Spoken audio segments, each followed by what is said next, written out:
नमस्कार दोस्तों, स्वागत है आपका आपके अपने YouTube चैनल अनपेलर ई क्लासेस झालावाड़ में। तो most valuable welcome in our channel. तो डियर फ्रेंड्स, तो हमारा कुछ टेक्निकल इश्यूज़ की वजह से जो हमारा पुराना जो ऐप है वो नहीं चल पा रहा है। तो हम आज मैजिकल स्लाइड या मैजिकल बोर्ड के थ्रू ही आपको आपकी क्लास ले पाएंगे। तो जैसे ही उस पर हमारा थोड़ा सा टेक्निकल जो प्रॉब्लम्स सोल्व हो जाती है तो हम वापस उसी बोर्ड पर चलेंगे। बट फिलहाल तो हम आपके आर्ट एंड कल्चर से संबंधित पार्ट ये तीसरा है, जिसमें हमने पहले जो डिस्कस किया हम आपको बता दें।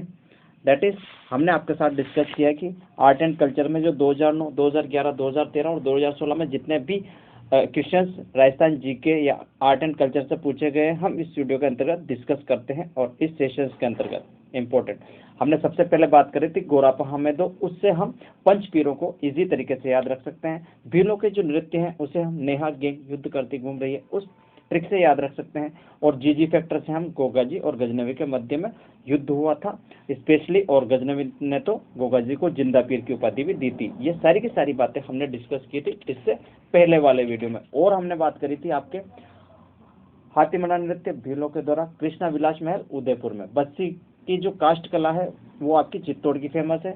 और विवाह की जो रस्में है वो आपकी पहरावनी, कांकण डोरा और बड़ी पड़ला और बढ़ार, जैसा कि खाना वगैरह खिलाते हैं, प्रतिभोज देते हैं, तो उसे क्या बोलते हैं, तो वो हो जाएगा आपका बढ़ार। मुंबल आपका लोकगीत बनी ठनी के जो रचनाकार हैं वो निहाल चंद है। जसनाथ संप्रदाय से हमने अग्नि नृत्य को पूछा जा चुका है आपके प्रीवियस पटवारी के एग्जाम में। तो अब चलते हैं आज के सेशंस की तरफ। तो वीडियो अंत तक जरूर देखिएगा, इस तरह के एनालिसिस से आपको निश्चित ही मदद मिलेगी। तो फर्स्ट जो आपकी स्क्रीन पर दिखाई दे रहा है खाटू श्याम जी का जो मंदिर है वो कहाँ पर है, तो ये क्वेश्चन पूछा जा चुका है। दैट इज इसके इर्द गिर्द एग्जाम ओरिएंटेड क्वेश्चन जितने भी बन सकते हैं हम इस वीडियो के अंतर्गत डिस्कस करते हैं। तो खाटू श्याम जी का मंदिर आपका खाटू सीकर जिले के अंतर्गत पड़ता है। कहाँ पर पड़ता है डियर फ्रेंड्स, तो अगर हम बात करते हैं तो ये पड़ता है खाटू सीकर में। 1 मिनट,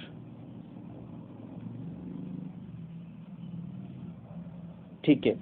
और बात आई है शेखावटी क्षेत्र से क्या पूछा गया है, तो भित्ति चित्रों के लिए आपकी फेमस है शेखावटी। तो शेखावटी से जो क्वेश्चन आया था वो तो एग्जैक्ट पता नहीं है, बट फिर भी जो क्वेश्चन आया वो मैं आपको बताऊं तो शेखावटी क्षेत्र चित्रों के किस चित्रों के लिए फेमस है, किस प्रकार के चित्रों के लिए, तो भित्ति चित्र इसका करेक्ट आंसर हो जाएगा। और आगे चलते हैं तो थर्ड जो मैंने यहाँ पर स्क्रीन पर आपको दिया है तो गोला। अब ये गोला क्या है, तो गोला जो मेल और फीमेल या पुरुष और महिला जो कि जनजाति भी हो सकते हैं या फिर जो आपके उनको दासों के रूप में मीन्स टू से दासों के रूप में जो जमींदार लोग पुराने व्यक्तियों को दासों के रूप में रख लेते थे महिला और पुरुष को, उस प्रथा को क्या बोला जाता है, दैट इज गोला बोला जाता है। थर्ड जो आपको दिखाई दे रहा है, ठीक है। और आगे चले तो जयपुर घराने से भी जो क्वेश्चंस पूछा गया है उसको अगर हम डिस्कस करते हैं तो क्या पूछा गया है वो एग्जैक्ट क्वेश्चंस हम बात करते हैं। तो जयपुर घराने ने मीनाकारी को प्रोत्साहित किया। आपकी जो मीनाकारी जो कला है उसको आपके जयपुर घराने ने प्रकाश में लेकर आए। और क्वेश्चंस पूछा गया है तो फिफ्थ जो ऑप्शन आया हुआ है हवा महल का जो किसने निर्माण करवाया था, ये क्वेश्चंस पहले ही आ चुका है। तो हवा महल के जो कितने झरोखे हैं, कितने उसकी खिड़कियां हैं, ये सारे, और उसके जो जितने भी मंजिला है वो किस किस नाम से जाने जाते हैं, इस तरह से क्वेश्चन इर्द गिर्द से बन सकता है। तो आप जब भी एग्जाम देने जाएं, जनवरी के जो सेकंड वीक में आपका पटवार का एग्जाम होना है, तो इसको थोड़ा सा एनालिसिस कर करके अब देख करके जाए, ठीक है। हवा महल के निर्माण करता थे आपके सवाई प्रताप सिंह। कौन थे, सवाई प्रताप सिंह। तो इस तरह से, और आज चलते हैं आगे। तो राजस्थान का वेल्लोर 5 पॉइंट में आपके साथ डिस्कस कर चुका हूं। 6th पर चलते हैं तो हो जाएगा आपका राजस्थान का वेल्लोर।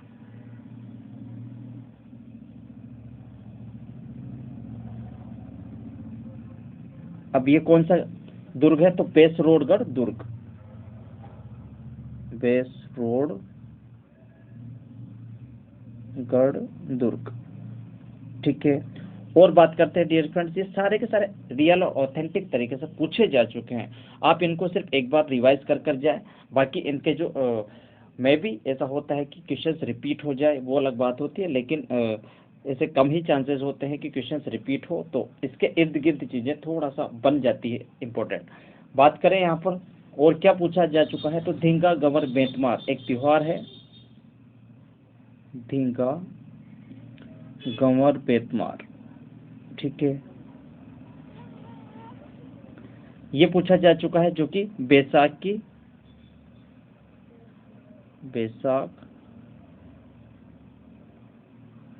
कृष्ण तृतीया, कृष्णा तृतीया को ये त्योहार मनाया जाता है। कलर थोड़ा सा चेंज करते हैं। और ये कहाँ का फेमस है, दैट इज ये फेमस है आपका जोधपुर का। वीडियो अगर अच्छा लग रहा हो तो अपने फ्रेंड्स के साथ जरूर शेयर कीजिएगा। और बात करते हैं, हमने यहाँ पर डिस्कस किया आपके साथ पूरा का पूरा राजस्थान का जो वेल्लोर है, बेस रोड का हवा महल का निर्माण आपके सवाई प्रताप सिंह, दीघा गौर बेतमार जोधपुर वैशाख कृष्ण तृतीया को, ठीक है। और जो पूछा गया है जयपुर घराने से, प्रीवियस स्लाइड्स पर हमने डिस्कस किया आपका गोला जो प्रथा है वो आपकी मेल और फीमेल में दासों को रखना, शेखावटी क्षेत्र जो कि फेमस है आपके, इंपॉर्टेंट है भित्ति चित्रों के लिए, ठीक है। खाटू श्याम जी के मंदिर को हमने प्रीवियस स्लाइड्स पर डिस्कस कर लिया है। अब चलते हैं आगे। तो 7 पॉइंट्स के साथ अगर हम चलते हैं तो 8th पॉइंट की अगर हम बात करते हैं तो बिना ईश्वर की गौर कहाँ पूजी जाती है, बिना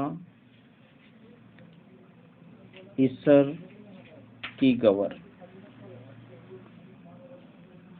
कहाँ की पूजी जाती है, तो इसका करेक्ट आंसर हो जाएगा डियर फ्रेंड्स, ये हो जाएगा आपका जैसलमेर, ठीक है। तो इस तरह से आप याद रखें, बिना ईश्वर की गौर कहाँ की पूजी जाती है। ये तो इस तरह से अगर क्वेश्चन आता है और रिपीट होता है तो आप इजी तरीके से 1 लाइनर क्वेश्चन के तौर पर इसे याद रखें, आ चुका है और संभावना बन जाती है। और आगे चलते हैं तो सुगली माता कुल देवी है, किसकी है, तो 9th पॉइंट की अगर हम डिस्कस करते हैं तो सुगाली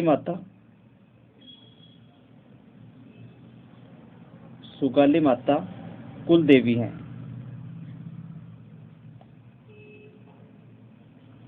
ठीक है। तो कुल देवी किनकी है, दैट इज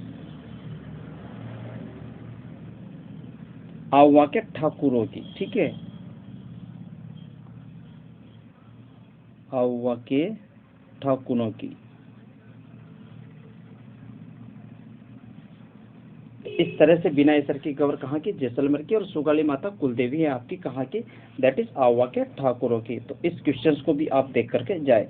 बात करते हैं नेक्स्ट पॉइंट की, 10 नंबर पॉइंट्स की अगर हम बात करते हैं डियर फ्रेंड्स,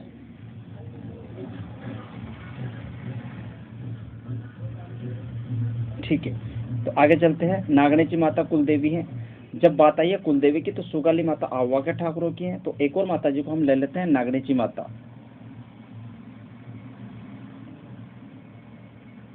नागणेची माता ये किनकी है, दैट इज ये हो जाएगी आपकी जोधपुर के राज परिवार की, जोधपुर के राज परिवार की।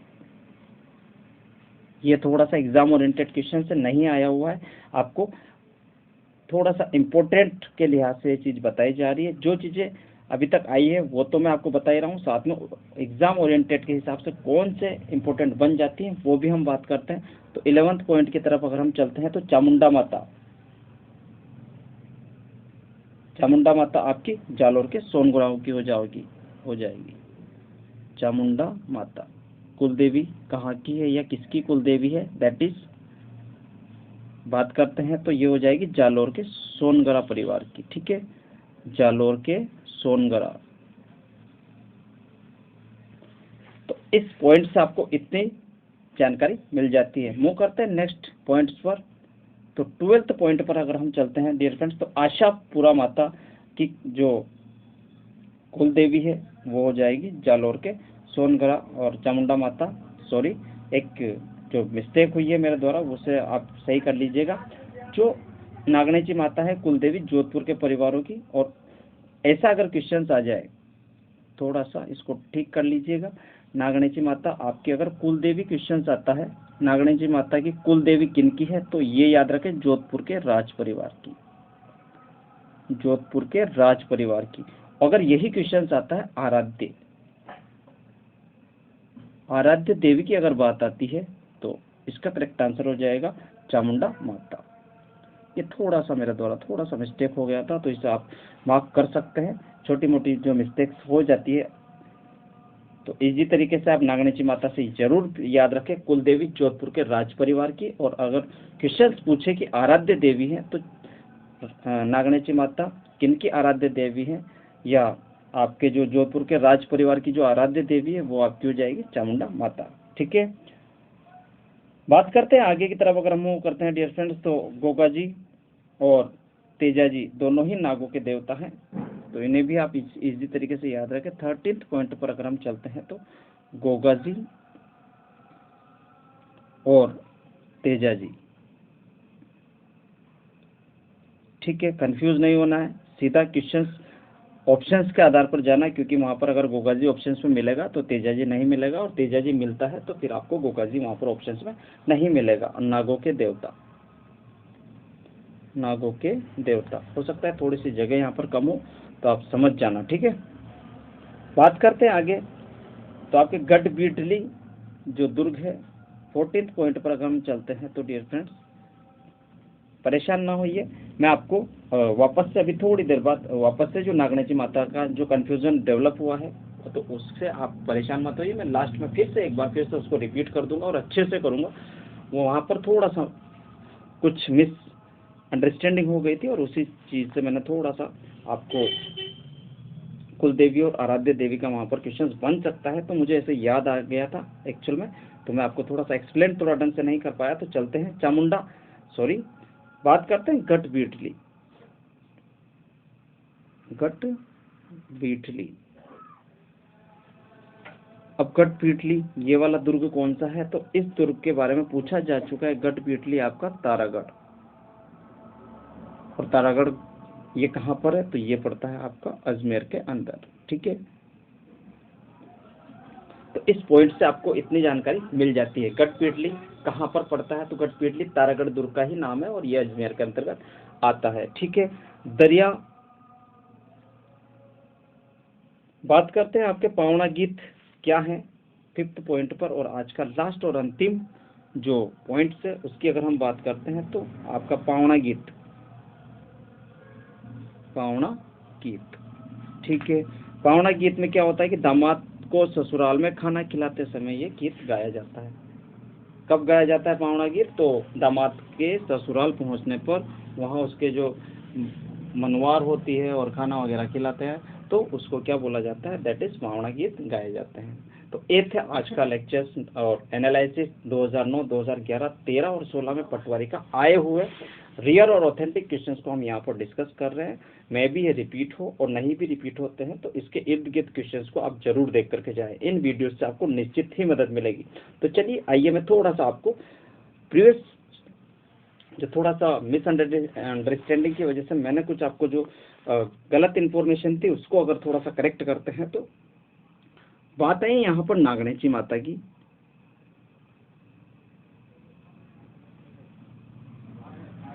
नागणेची माता, ठीक है, ओके।